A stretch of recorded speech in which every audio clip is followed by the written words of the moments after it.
can't afford, or using credit to purchase what you really can't afford. Maybe couples not being in sync about their spending or their financial goals, or people who just don't look ahead but live for the moment because they're young and they don't think about retirement. How about that mood spending?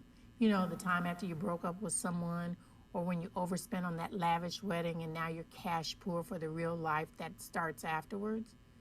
There's also a general lack of financial literacy when it comes to credit scores, and most people don't inquire until after they've been declined credit. Finally, the most significant mistake we make when it comes to money management is that we don't create a budget to begin with. So we don't have realistic goals, we don't have emergency funds, and so we never really are on track to achieve financial independence. So what do some of these debts look like? Well, 1 in 10 adults say they carry a credit card balance over $5,000. We absolutely couldn't talk about debt without mentioning student loans. The average student loan debt is over $80,000, and that's the first major expense most college graduates will face. So if they don't have a plan to pay those loans back, they'll go into their futures with bruised credit. So what do our savings habits look like? Well, regrettably, we aren't faring well on this front either, because according to a report from Yahoo Finance, 58% of Americans have less than $1,000 in their savings account. And this metric was in place before COVID-19. So you can imagine why so many people in America are devastated financially.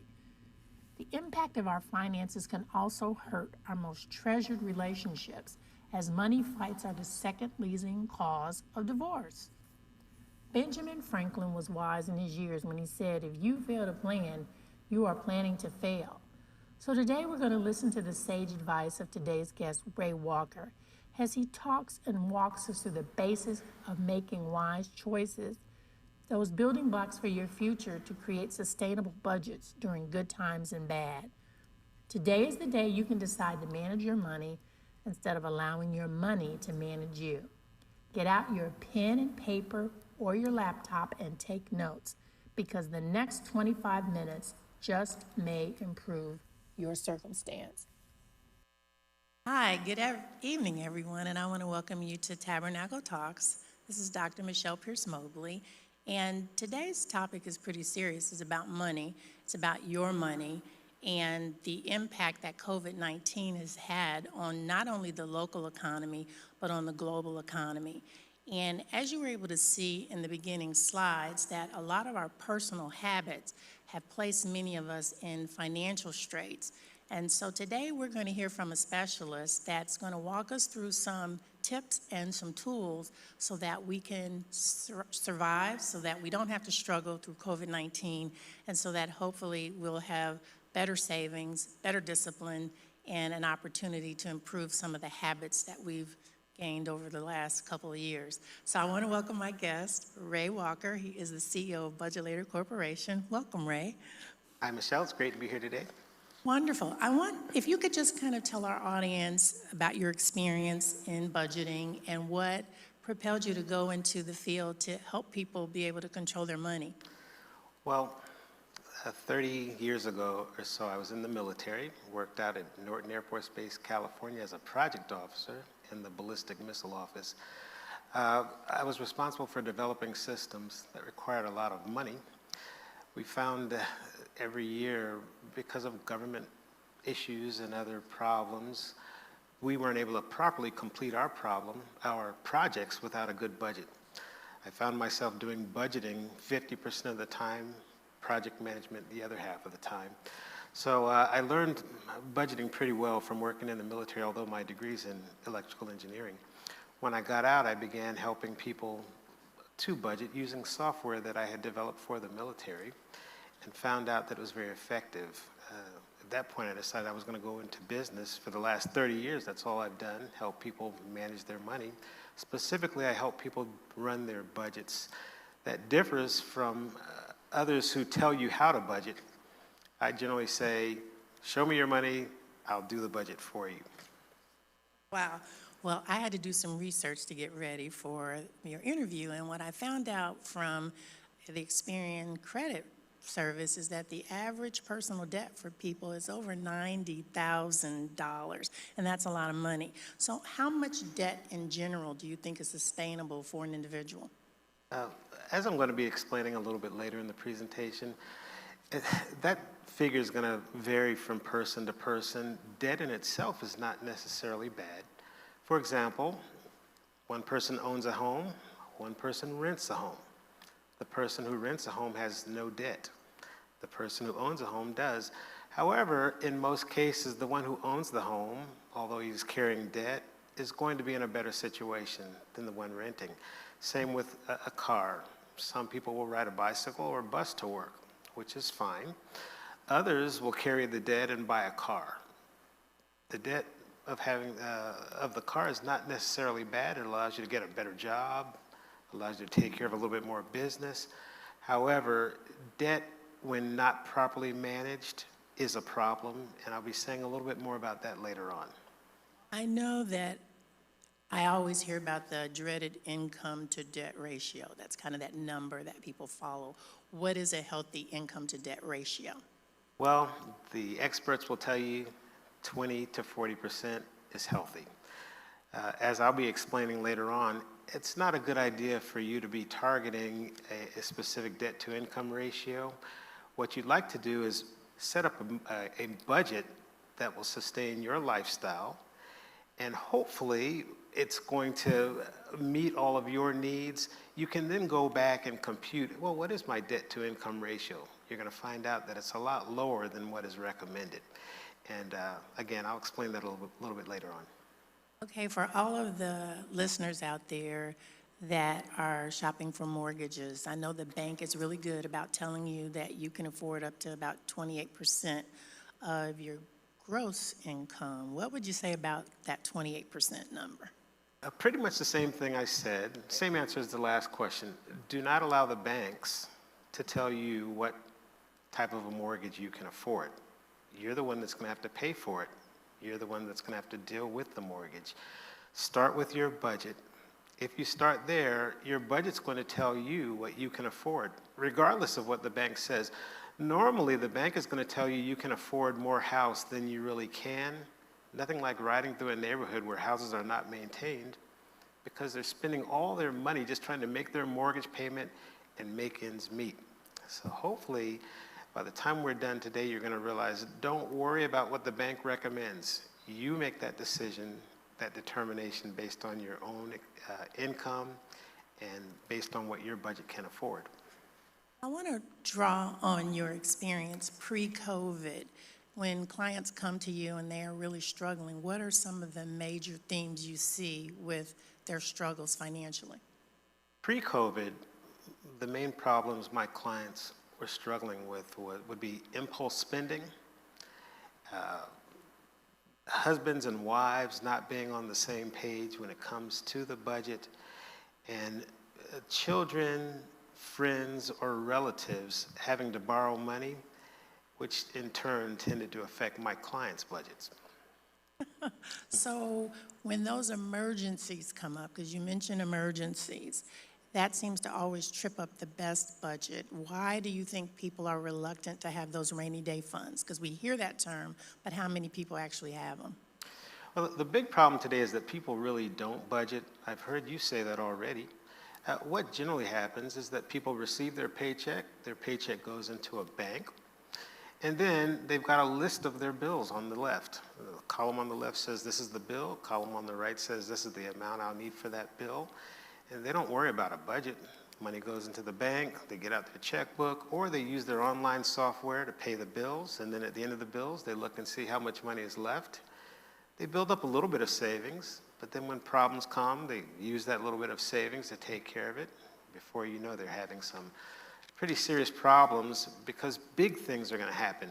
You're going to find out later in the presentation that you've got everything from property taxes that come along sometimes once a year. You've got big emergencies where you need to replace a roof or the plumbing in your house. You've got unplanned emergencies, whether it's car, home, family, and those things will tend to trip a budget up pretty bad.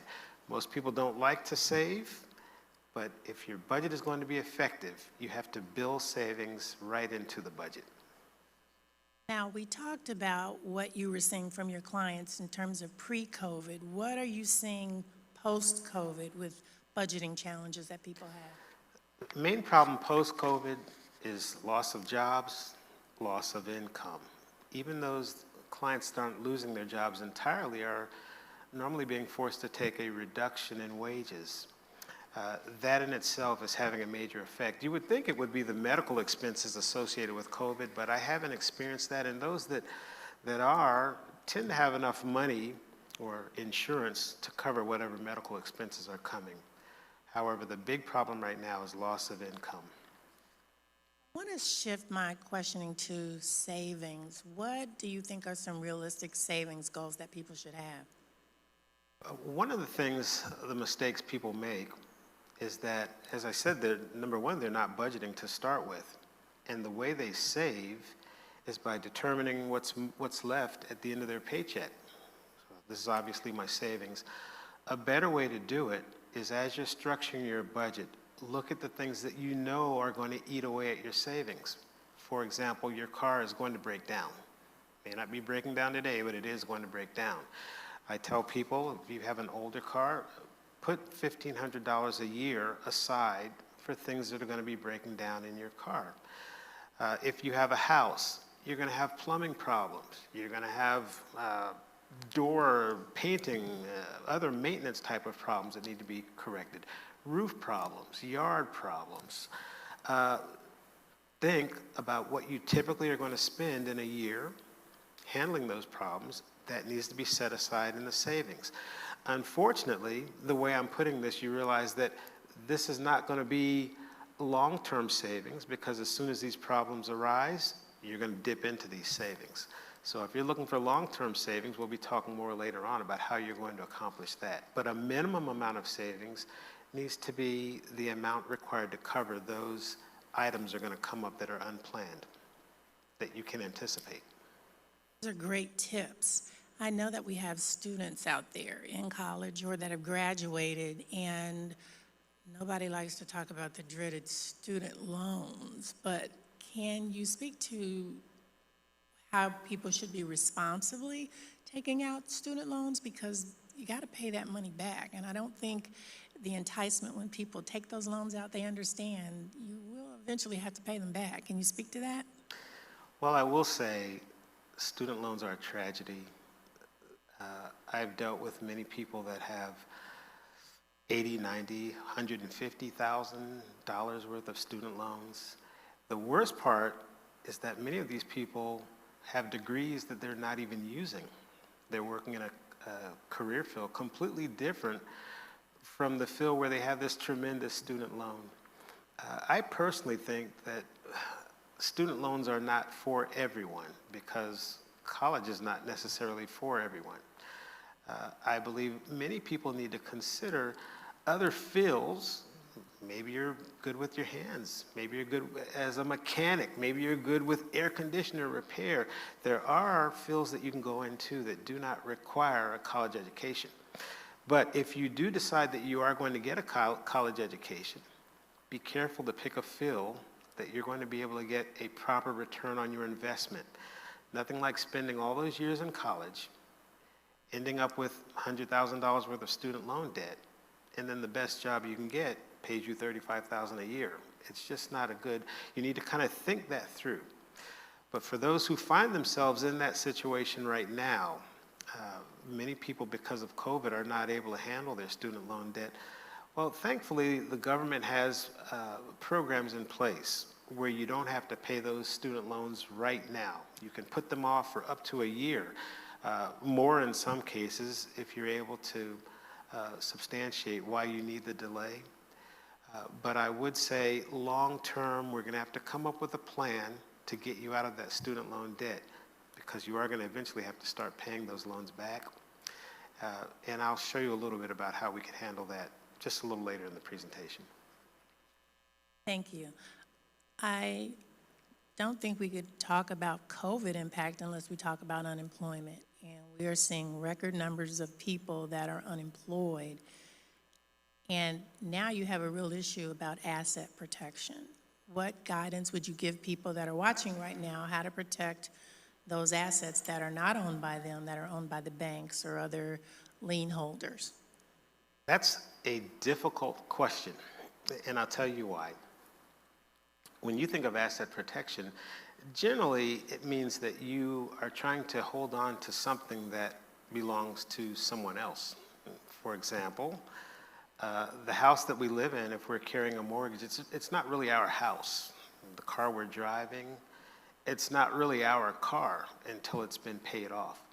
So if you tell me, if for example, I'm living in your house and I tell you, I'm sorry, I'm no longer working and I don't think I'm going to be working for a while, I could see you as my landlord or you as the owner of the property saying, well, I need to protect my assets. But the way you pose the question really is saying, how do I continue to live in this house or drive this car although I have no money? That's a difficult question because legally, your only outcome is going to be a bankruptcy. Now, you can get help from family, for example. There are many people these days who are deciding, well, I'm going to move in with my parents or with my brother or sister. I'll rent my house out. Therefore, while I'm out of work, the tenants can pay my mortgage. But that's only good for maybe a small temporary time while you get yourself together and back employed. But the way you posed the question, some of these jobs aren't coming back. Some of these people will never be able to afford to go back into their homes. They're going to have to, at this point, start making plans to sell those assets. I know your question said, how do I protect them and keep them? But in cases like that, they're going to end up eventually having to sell them or rent them out while they move in with a relative, friend, or someone to continue on with their life.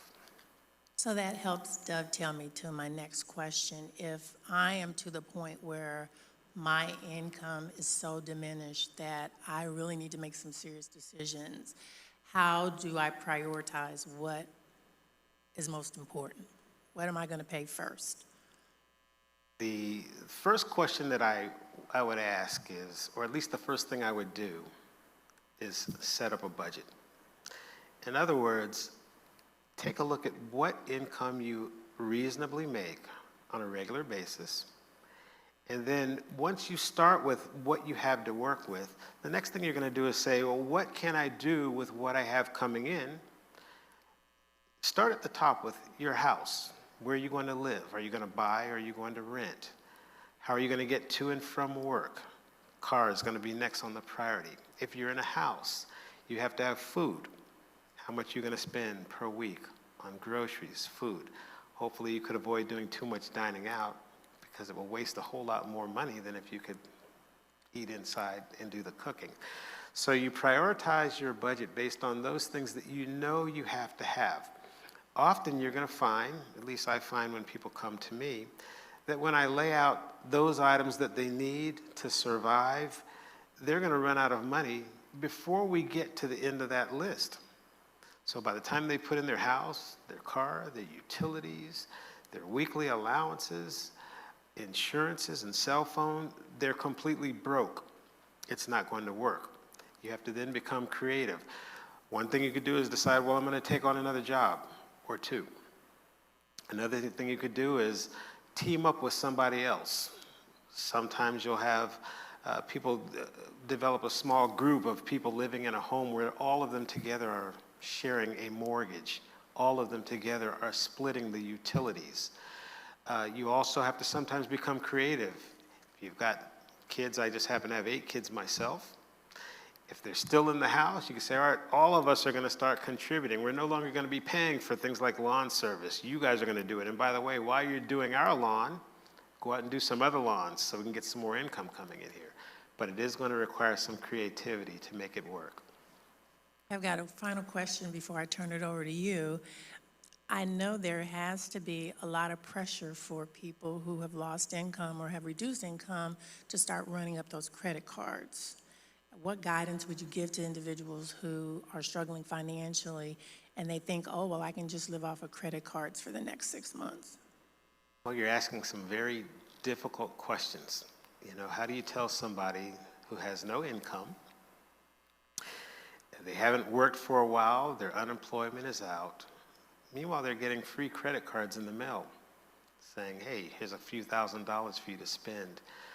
Unfortunately, I have to be the bearer of bad news and tell you, rip them up. If you think it's bad now, it will only get worse. If you don't have the money to spend, credit cards are not the solution. I suppose for me telling you what not to do is not really going to help. Don't use the credit card. Well, what are you going to do? Bottom line is you're going to have to seek assistance, whether it's food assistance, whether it's help from family. But while you're seeking assistance, hopefully you won't become a bum where you sit around letting people take care of you. But you decide, yes, while I'm seeking assistance, I am going to go out and either develop a better trade or get another job. But I recommend for no reason should you fall on credit cards in debt, knowing that there's no income to pay them back. It's just going to tie you up and get you into a bigger problem in the future. You've given us a lot of tips to empower us, and so now I'm going to turn the show over to you, and you're going to give us some more in-depth tips of how we can struggle through some of these financial difficulties that many of us are facing. Well, that's wonderful. I'd like to start by asking the question, why would anybody want to budget? You know, budgeting is tedious. And as you've already heard today, most people do not like to budget. They don't like to take the time to budget. They don't like having to go through the calculations, and I kind of understand that. But there are reasons why you'd want to budget. I've got a few on my list here. One is it's going to stretch your income. You are going to do a lot better if you budget than if you don't. You're going to have more money. You're going to have more of the things you want if you budget than if you don't. It is going to improve your credit score. I tend to not worry about a credit score too much because I try, if possible, to buy as few things with credit as possible. However, having a good credit score is a wonderful thing when you get ready to buy a house or a car. Budgeting properly is going to eliminate bank fees. You'd be surprised how much money some people spend because of NSFs, over-limit credit cards and payments, past due payments and that sort of a thing. So one thing you're going to get, another thing you'll get out of the budget is that you're going to eliminate all those fees. They're going to disappear. You're going to prevent feast or famine swings inside of your budget, where sometimes you're great and you're living it up and eating at restaurants all the time and buying new shoes and purses. And then other times you're having to borrow money from your mother, father, or friend just to make it through to the next payday. That's going to be a thing of the past. Budgeting is going to ensure that you have the money you need for the things you want when you need it. Budgeting is going to protect your savings and investments. You're going to find most people will tell you how much money they have in savings, but it's not a realistic number because as soon as their car breaks down, or as soon as they have a problem where they need to borrow to pay an insurance deductible, you're going to find out that those savings are going to disappear and vanish. Finally, the reason you want to budget is because it's going to give you peace of mind. I think I heard at the beginning of this presentation, many people have sleepless nights worried about their bills. Once you budget, you're going to have peace of mind and you'll be able to sleep again at night. I'd like to start by discussing an item that you mentioned earlier on in the presentation, and that is that most budgets fail. The reason most budgets fail is mainly because people are not doing their budgets right. People are not properly planning for things that they do not see. On the slide you're looking at right now, we've got two types of budget items. One is called static budget items, and the other are dynamic budget items. Static budget items are things that you can predict. They happen regularly. You know, you pay your electric bill every month. You pay your water bill, your cell phone. They're paid every month. Not only do you pay them every month, they're fairly stable. I can look at your electric bill for the last 12 months, add that up, and then I could pretty much anticipate what your electric bill is going to be for the next 12 months just by looking at what it was last 12 months. Same with your cell phone bill. For the most part, I could look at what your cell phone bill was for the last 12 months and I can predict this is probably close to what it's going to be for the next 12 months. You can even predict things like vacations. If you go on a vacation every year, that's a static item. You know, I go every single year. We go in June. We spend $3,000. It's a static item. Property taxes. Property taxes only come once a year, maybe twice a year, but they're generally the same amount. That's a static item. So your static item in your budget will include things like your bills, allowances, and events that you can predict.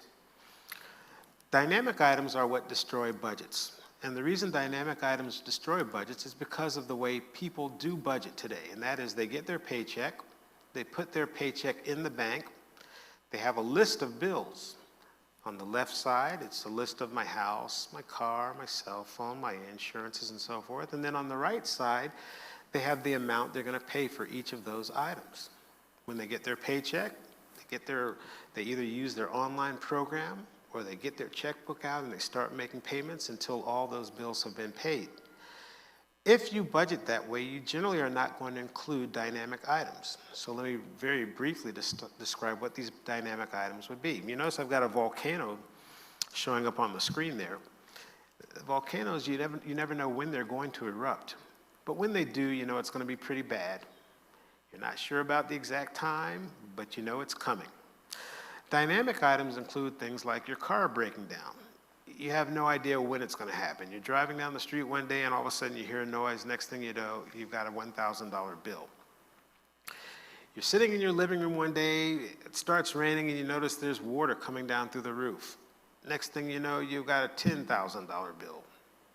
You've got plumbing problems. We've had to call the plumber before, and where you're thinking it's only going to be $100 or so to come out and clear these pipes, you find out that there's a problem that this thing goes all the way out to the road. They got to dig out your entire lawn. It's going to be $6,000. These are dynamic items. These are things that people do not plan for, and these are the things that destroy the budget. Generally what happens is as soon as you have one of these dynamic items to erupt on you, because people aren't planning for them, they're forced to go into their savings accounts. If they have any savings, that's what they use. Most people don't have savings. As a result, they turn to their credit. So today we're going to talk about how to include dynamic items in your budget so that when the car breaks down, when the roof starts leaking, when there's a problem, you don't completely destroy your savings. Okay? I think the next slide that's up there is going to talk about how to develop a budget, and that's where it's very important. I think most people that I've talked to will tell you, I budget just fine. You know, I just have trouble with my credit cards.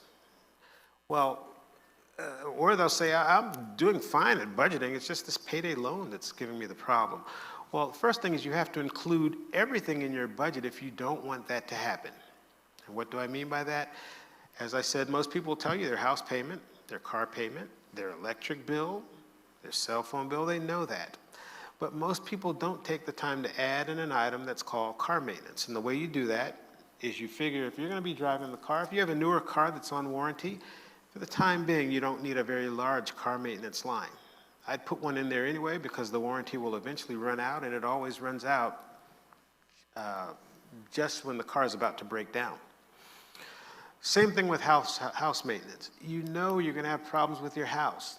There are going to be plumbing problems. There's going to be paint problems. There's going to be yard problems. You're going to need to add a line into your budget that's called house maintenance. You've got your car maintenance line. You've got your house maintenance line. You need a line to cover things like deductibles. By the way, it goes without saying you need all static items on your budget, including vacations, including property taxes. If you know you pay it every year, every month, it needs to be in the budget. Do not, as people do, spend to the end of the month and then assume that all the rest of that is discretionary spending to be spent on new purses and new shoes or going out to eat. No, after you've put your static and your dynamic items in the budget, the tip is going to be you do not look at your checking or savings account each month to decide how much you're going to spend going out to eat. or how much you're going to spend buying things on a discretionary basis, like new shoes and new clothes. Do not look at your checking account. You've set up a budget that says, here's how much I'm going to spend on food, gas, bills. You've got a line in there already at the bottom of your budget for your dynamic items like house maintenance, car maintenance. Do not spend based on how much money is in your account, because all the money you're setting aside for things like car maintenance, house maintenance, I'm going to recommend you take them out of the account completely and stick them over into a savings account. Don't even look at them. In fact, it's a good idea not even to look at the account where you're paying your bills from, because what's going to happen is over time, some bills are only paid once every year, and you're going to look in that account and see, wow, I've got $3,000, $4,000 in the account. Someone's going to come wanting to borrow money, normally the husband, normally the wife, normally the child, and yeah, we've got $6,000, let's go ahead and start spending. No, money for static items and dynamic items needs to be set aside in the account. If it's things like that you know are not likely to happen regularly, like house repairs, car repairs, take that money completely out of the account, stick it into a savings account, and leave it alone. That's not really savings. It is going to be spent. Your car is going to break down. Your house is going to need to be repaired.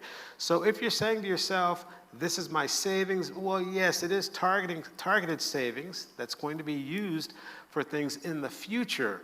But don't say, wow, look, I've saved up $3,000. No, you are setting that aside to be used for your car when it breaks down. I've saved up $7,000. Well, no, you spend $4,000 of that every year when you go on your vacation. So this is money that you're setting aside. But if you were to ask me, what are your savings? No, it's a separate item from savings, because you'd like to see your savings build up over the years. If you've got $1,000 this year, then you have $2,000 next year, or $10,000, or $20,000. You don't want savings that's bouncing up and down based on how many problems you have in your house or car. Okay? So to kind of recap where we are so far, you've got all of your items included in your budget, including both static and dynamic items. You're taking the money out of your account for your dynamic items, so it is not sitting there on a regular basis where you're going to look at it and be tempted to spend it. You have a separate account for things that you spend personally every single day or throughout the week. That would be your eating out. That would be your car gas. If you've got children, that would be their allowance money. That's really the only money you want to be looking at on a daily basis.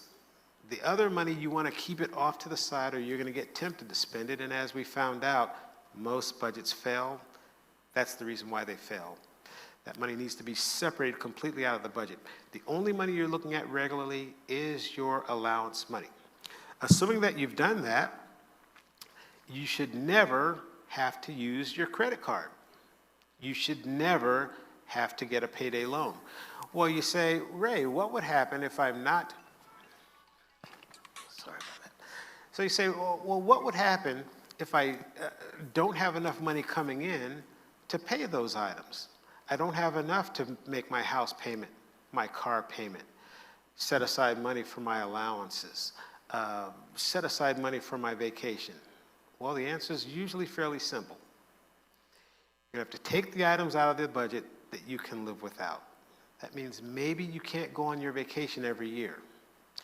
You might have to go on your vacation every 2 years, maybe every 3 years. There are some people who can't take a vacation at all, which means that they're going to have to plan something that they could do with their family where they're not having to spend money on plane tickets, rental cars, and so forth. But if you don't have the money in your budget to afford all the items in your budget, both static and dynamic, cut things out of your budget. Maybe you like to buy clothes. I'm not going to mention, I think I heard you say the average person has 12 to 17 pairs of shoes. I think that's what I heard. I think my wife has you all beat. Same with purses. She's got you all beat on purses too, but sometimes when the budget is tight, maybe you can't buy 5 new purses this week. Maybe you can't buy any new shoes this week. but include every single item in your budget. And if you find out that you want to do something that's not in your budget, you're going to have the self-discipline to say, sorry, I can't do it. But again, as I said earlier in the presentation, your budget should dictate what you spend. Don't let the banks tell you, here's how much to spend. Don't let others tell you, you have to have this new car, this new cell phone. Let your budget dictate what you can afford and what you can't afford. If you do that and you include every single item in your budget, you will never need credit spending. I'd like to just give a quick example of something, and that is that I tend to like to drive a fairly new car. Not a new car, it costs too much to have a new car. However, a fairly new car, you can actually go to a lot, get a certified reconditioned car for a very reasonable amount of money. Whereas the average person is spending $300 to $500 a month on a car payment, you can drive in a fairly new car for about $100 a month, and you will always be able to replace it. Because of time constraints, I'm not going to be able to go into the details, but I will say this. Take the car that you want to drive, divide that by 62, divide it by 5 years worth of payments, and find out if you don't have to pay interest, how much you'd have to set aside each month to do that. You'll find out that it's very cheap, and you do not have to have credit to have a nice car. Again, I'm going to wrap things up right now by simply saying, put everything in your item, every item in your budget, include the dynamic items. You will never have another budget problem. Thanks, Michelle. Wow, you gave us some tremendous tips, and I want to thank CEO of Budgetator, Ray Walker, for giving us some great tips. And I guess I won't go in my closet and count any shoes. You did leave us with a final parting 2 websites that we want to direct people to, and if we could put that up on the screen, and that'll be available for people, that there are 30 ways to dig yourself out of debt. And then the second one is money. I think they said daily 101 easy ways to save. So please look at these resources. Certainly follow up with Ray. If you've got a personal situation and you need more intense help than we were able to give you today, check out Budgetator, check out Ray. He will be able to help you work through your personal budget situation. Thank you again for tuning in to Tabernacle Talks, and we'll look forward to seeing you next week. Same time, 6:30. Who's that talking, and what are they talking about? Tabernacle Talks, that's what everybody is talking about. And once you watch us, you'll be talking about us too. We stream live every Tuesday evening at 6:30 p.m. on Facebook and YouTube Live, right from the studios of Dayton, Ohio. We have some great shows planned for you in the coming weeks. On September 1st, tune in to hear how Crystal Barkley's journey was not a crystal stair, as described in the poetry of Langston Hughes. But when you're a survivor, you can combat anything that comes your way. On September 8th, tune in to hear from the officers in blue as we discuss the changes in policing and how citizens can hold them accountable. On September 15th, you'll hear American history from the vantage point of America's indigenous people. This will be a great presentation from Guy Jones of the Lakota tribe and a great history lesson for everyone in the family. On September 22nd, we'll have the Clutter Busters on site. Professional organizer Lori Fursden showing how to declutter your space and your life. This is a must-see for our hoarders and people who just can't seem to throw things away. Remember, cleanliness is next to godliness. And finally, on September 29th, tune in to hear one couple's story about interracial dating and the challenges they face as America comes to grips with the call for a post-racial society. You definitely don't want to miss this show. Thank you for joining today's program. We hope you found it nourishing for your mind, body, and soul. Please leave comments because we'd love to hear